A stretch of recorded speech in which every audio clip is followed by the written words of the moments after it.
Welcome to the One Girl Travel Podcast, episode number 78.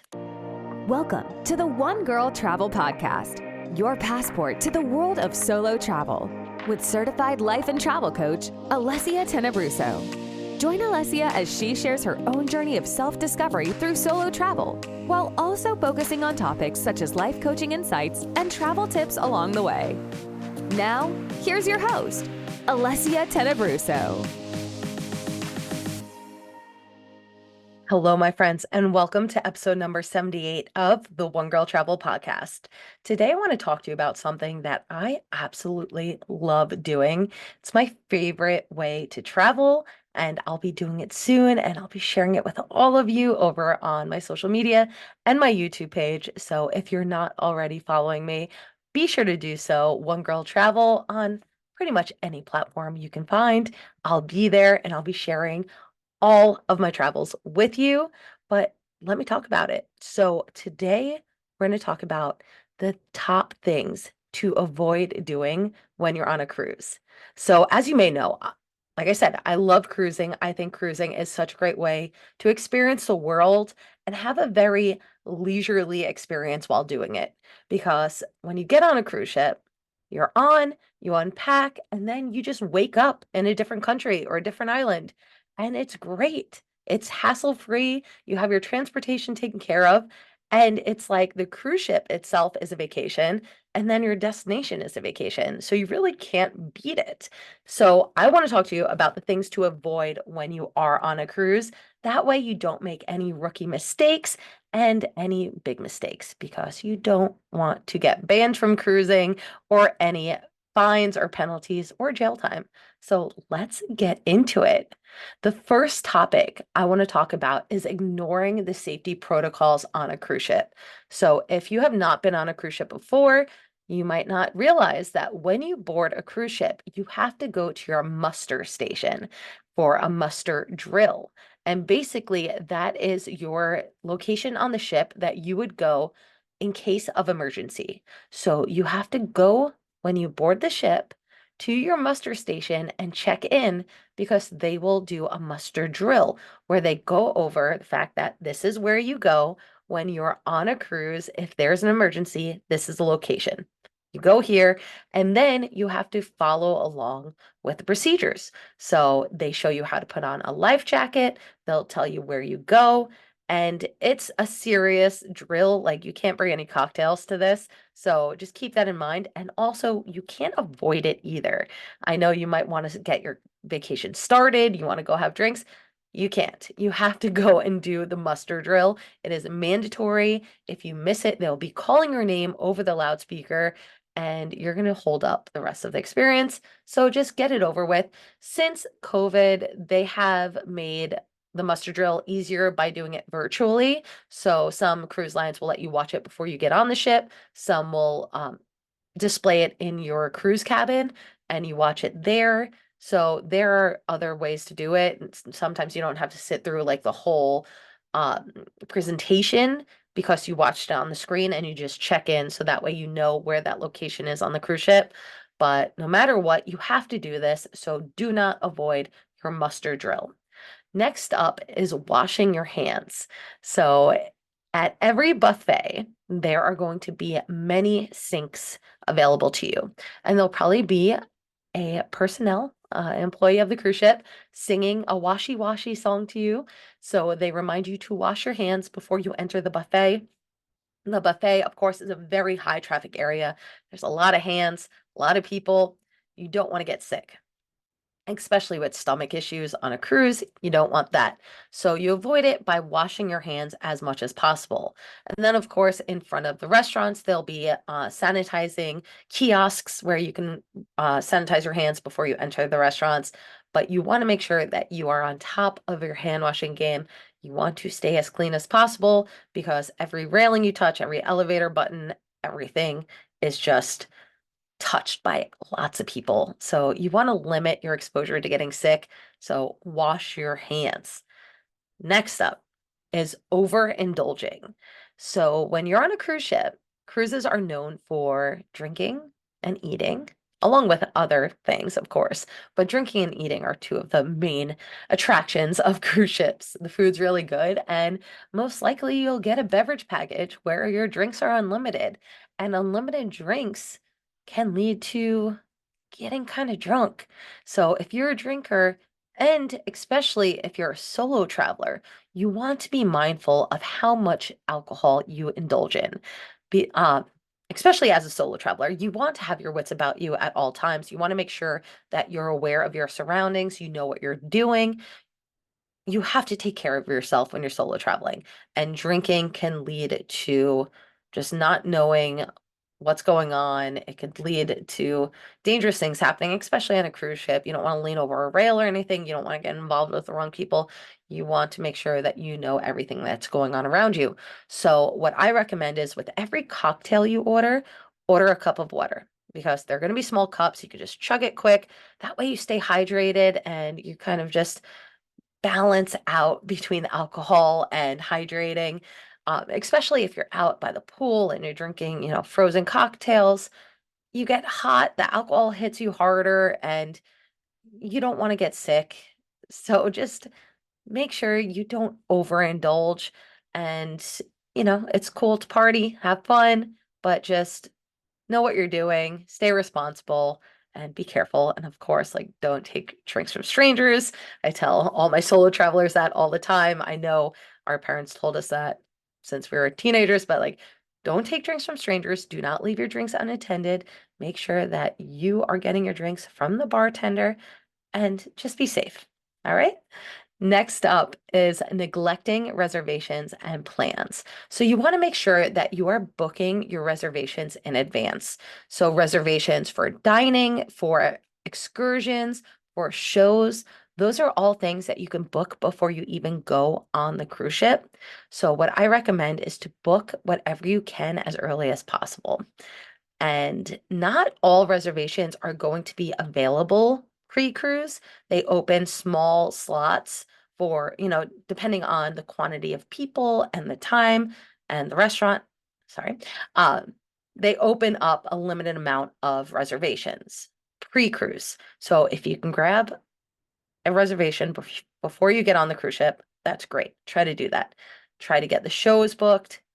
If you can't, at least get your excursions booked in advance because the more popular ones will sell out and you don't want to get left without having an excursion and then you're booking a random excursion at the destination and then you might risk not making it to the cruise line on time. So you don't want to mess around with that. You want to make sure that you book what you can up front. And things like the comedy show that tends to sell out because those are hosted in a smaller venue. The specialty dining, the 6 o'clock, 7 o'clock reservations are more popular. So those might book up before you even get on the ship. So you want to just try to book as much as possible. It's easier to plan in advance rather than worrying about planning it when you're on the ship. That's my personal opinion. I think it's less stressful. So do what you will with that. Next up is disregarding the ship's times and schedules. So one of the things you probably heard on the news recently, I feel like it's been coming up a lot lately, are cruise passengers being left behind on islands and in different countries. And the reason for that is because they book private excursions and they didn't get back to the ship on time before the all aboard time was called, which means that if you book an excursion through the cruise ship, if you're on Norwegian Cruise Line, you book a Norwegian Cruise Line excursion, the ship will wait for you if you're running late. It will make sure you get back on that ship. You are accounted for. If you decide to book a private tour wherever you are and you're running late, the cruise ship does not have to wait for you. And that could lead you to being left in an island or in another country with limited amount of things on you because what are you really taking off the ship with you? Hopefully you have your wallet, your passport, but if you're on a beach somewhere, you're going to be in your bathing suit with barely anything. You don't want to be left behind and you don't want to be one of those people running down the pier trying to catch a ship. You're going to hold up everybody else. You really want to make sure that you're mindful of the all aboard times when you get back to the ship. Very, very important. And then secondly, at night, usually it's the night before or the morning of, you will get a newsletter. And you don't want to disregard these newsletters because these newsletters are going to tell you the temperature of the location, the all aboard time, the disembark time, and the all aboard time. It's going to tell you what you can or cannot bring off the ship with you. There might be some rules about taking food off the ship or whatever. It might tell you what areas to avoid. So it's really important to pay attention to those newsletters. Also, those newsletters are great because they give you so much information about the activities that are going on that day. So that way you're informed, you can plan your day as however you want. There is just an unlimited amount of things to do on a cruise ship, which is amazing. But you want to pay attention to those newsletters. I like to bring a highlighter with me. That way I can highlight the activities that I want to do that day on the cruise and I don't miss anything that I really, really want to do. The next thing you want to avoid is being inconsiderate to your fellow passengers. Now, the big way that people are super inconsiderate on cruise ships are the chair savers. Now, they are waking up with the sunrise and they're going out on the pool deck and they're finding that ideal spot right next to the pool and they're putting like a towel and a book on that chair. And then they're going off to breakfast, they're going back to their room, they're going rock climbing. I don't know what they're doing, but they're not sitting in that chair. So they are hoarding this chair from people that could actually be using it and just leaving random stuff on it and like saving it for when they do come back, which is really frowned upon. The cruise line does not like you doing this. They will take your stuff if they see that the chair is unattended for a long period of time. They'll just take your stuff and put it somewhere. So don't be one of those people. Just sit in the chair when you're there. Take your stuff when you leave. Do not hold a chair for hours and not use it. It's not cool. I mean, there's plenty of seating around the ship, but there's a limited amount of seats around the pool, and you really shouldn't just hoard your stuff on the chair. The next thing is also being loud in hallways. On a cruise ship, the walls are very thin, and I feel like you can hear everything from your cruise cabin. I always bring earplugs with me when I am going to sleep on a cruise because you hear everything. And at night, people are drunk, they're talking so loud, they're screaming, they're laughing, they're running, they're doing all crazy things, and you can hear them. So be mindful when you're in the elevator and when you're in the hallway to not talk loudly, to not yell, sing, scream, laugh really loud. Like just be mindful of those who are sleeping because they can hear you and it's annoying to be woken up out of your sleep when there's noisy people in the hallway. Also, the same goes for music.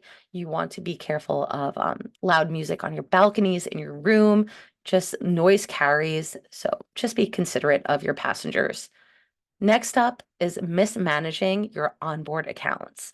So it is very easy to spend money when you're cruising because your wristband or your room card is basically like your credit card. All you have to do is tap it, the charge goes through, and you don't worry about it. There's no money actually being exchanged until the very end of your cruise. And then at the end of the cruise, you're going to have this whole printout of what you spent, and you don't want to be shocked by that number because things add up. So be mindful. You can check on your screen on your television in your room cabin. You can check on the app, or you can go to customer service and ask them for a printout of all of your spending that you've done. You want to check it to make sure that there was nothing charged on your account that did not belong to you. I've had that happen to me where I got charged for cocktails even though I had a beverage package. So they put somebody else's drinks on my account and I had to fight it. But the main thing is, so you want to check it as much as possible because you don't want to wait until the last day when you're trying to get off the ship and then you find these errors and then you need to fight the errors with customer service and there's a huge line of people. So that's going to delay your process with getting off the ship. It's going to be a pain in the neck. So avoid it by just being mindful, reviewing what you spent. And also that's a great way of limiting how much you spend on the in the future, so that way you're not like spending over and over again. You're like, okay, I spent enough. Now I can take it easy in the next few days. The next thing is ignoring gratuities. So, one of the options you have, depending on the cruise ship or the cruise line, I should say, is putting gratuities on your account in advance. So, like paying in advance for gratuities. And these gratuities go to all of like the back of house workers, all of the people. But also, you want to keep in mind that you have a room steward who is looking after you the whole time. Depending on the ship, you might have a waiter or multiple waiters with you the whole time. You want to take care of these people, the bartenders, all of these people, they live on the ship full time. Like this is where they're living and working, and you want to show your appreciation. So just be mindful of the gratuities. Make sure that you're tipping them well. I like to bring cash with me, small bills, singles, fives, tens, 20s, like that way I can, give it as I want, as I interact with certain people. And then, of course, take care of your room steward at the end of the cruise. You can also do like half in the beginning to try to like get more pillows or hangers or whatever you need, and then the other half at the end. But of course, base it on the service you receive, but just be generous when it comes to tipping. Uh, Next up, we have not taking care of your health. So, health is very important when you're on a cruise because you're floating in the middle of the ocean and you don't have access to the things that you would have access to on land. So, you want to make sure, again, you're washing your hands, you're staying hydrated. Hydration is very important on a cruise ship, especially with those unlimited beverage packages. So, my main recommendation for this is to bring a reusable water bottle with you. That way you can fill your water and ice at the drink stations. Bottled water is not included in your cruise price and it is not included in the beverage package. You have to actually upgrade to a specialty beverage package to get bottles of water. So if you're in your room and you're ready to go to bed and then you realize there's no water to be found, it sucks. Like you want to make sure that you have water on hand at all times. So bring like a Yeti or Stanley, whatever, a nice like insulated water bottle that you can put ice and water in, that you can carry it around the ship with you. You can leave it in your room. I've seen people bring the full-size Brita filtered pitchers, and then they just like fill it up in their sink and then they filter it and then drink that. Um, I personally don't like to drink from the taps on cruises. I like to get it from the fountains or from bottles or from the bars, whatever. But that's an option for you. Or you can also get the like water bottle package where they deliver a case of water to your room. But the most important thing here is to stay hydrated. You can also bring those liquid IVs or electrolyte packets and dump it in your water. That way you get that boost of hydration, especially being out in the sun and drinking. You want to make sure that you are hydrated. And then next up, if you have any seasickness, if you're motion sick, you want to make sure you're taking care of yourself. So you want to get some medication before you get on the ship, just as a precaution. Even if you think you don't need it, it's always good to have it. So I recommend Bonine and Dramamine. Those are two great medications that are over the counter to bring with you. Um, they do not recommend mixing that with alcohol, so please use your discretion when using those. You can also go to the doctor and get a prescription for those and back of ear patches for motion sickness. Those help some people. And then there's also those acupressure bands. So they look like those like retro sweatbands on your wrists. And then there's this plastic nub that pushes against your skin and it gives you acupressure and it's supposed to help alleviate the motion sickness. So that is a good option as well. Also, sometimes you're told to keep your eyes on the horizon if it's rocky water, like, and you're looking out and the horizon's here and then it's here and then there, and it's not a good feeling. So go inside, try to find something that does not move and keep your eye on that rather than moving things. Also, if you do get seasick or motion sick, you want a cabin that is in the center of the ship at a lower deck because that's going to alleviate a lot of the motion because you're centered on the ship and that's where the stabilizers are located. So keep that in mind when choosing a cabin. If you are all the way forward or all the way in the back, you're going to feel it. So just be mindful, especially at the top, the upper decks, you're going to feel it more. And finally, the last thing that I want to make sure you avoid doing when you're cruising is breaking the ship's rules and policies. So there are some things that you need to pay attention to before you get on the ship. Each cruise line will have their own rules of things that you cannot bring with you, such as surge protectors, irons, steamers. You want to make sure that you are not bringing any of the banned things because they'll just take it away from you and then you lose out on that item. So for wrinkles, I recommend bringing Downy spray, like the wrinkle release spray. That works great. Or just hanging your items in the bathroom and running a hot shower, and the steam will help get rid of some of the wrinkles. As far as not bringing surge protectors, I recommend bringing they're like USB bars that you can just plug into a standard outlet, and it has multiple ports for USBs. That way you can plug in a bunch of your electronics at once. Also, I like to bring international universal plugs for the universal outlets that they have on there to maximize the things I can plug in. So those come in handy as well. And then for my smokers, you cannot just smoke anywhere on a cruise ship, even though it's considered like outdoors. You have to smoke only in designated areas. So on the pool deck, there'll be like a little area where you can go smoke there. On the boardwalk area, there'll be a designated area. There'll be a cigar lounge, but you cannot smoke openly. You have to be mindful of that. And you want to make sure you're not breaking any rules. You can't smoke on balconies. So, fire and cruise ships, not a good mix. They want to make sure that they limit as much as possible, like precautions with fire. So be careful of that. And then finally, with bringing alcohol on board, some cruise lines will allow you to bring 2 bottles of wine with you, or like maybe beer. It depends on the cruise line. You have to check and read their rules. Again, every cruise line is different, but you cannot bring liquor on board. They will confiscate it, and then you're out whatever you paid for this. So you don't want to get in trouble. Just be mindful. Also, drones aren't allowed on some ships. Some personal fans aren't allowed on some ships.